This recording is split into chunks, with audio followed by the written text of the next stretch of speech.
ఉత్సవాలు ఎందుకు చేస్తున్నాం, చింతపనులను ఎందుకు చేస్తున్నాం అనే విషయం మీ అందరికీ తెలియజేయాలనే ఉద్దేశంతో ఒక రెండు మాటలు చెప్తాను. రవి అస్తమించిన బ్రిటిష్ సామ్రాజ్యం మన దేశాన్ని 300 సంవత్సరాలు పాలించిన విషయం మీ అందరికీ తెలిసిందే.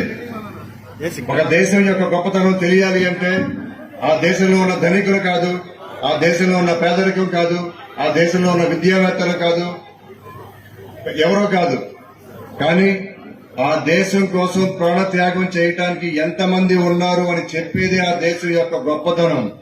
అందుకే శతాబ్దాలు గడిచిన, యుగాలు మారిన, దశాబ్దాలు గడిచిన ఈ రోజుకి మన దేశం మీద పడి పందికొక్కుల్లా తినడానికి చుట్టుపక్కల దేశాలు ప్రయత్నం చేస్తూనే ఉంటాయి. కానీ మన దేశం కోసం ప్రాణత్యాగం చేయడానికి అడుగు అడుగున ఒక భారతీయుడు ఉన్నంత కాలం ఈ దేశంలోంచి ఒక ఇంచు కూడా ఎవరు తీసుకెళ్లలేరు అని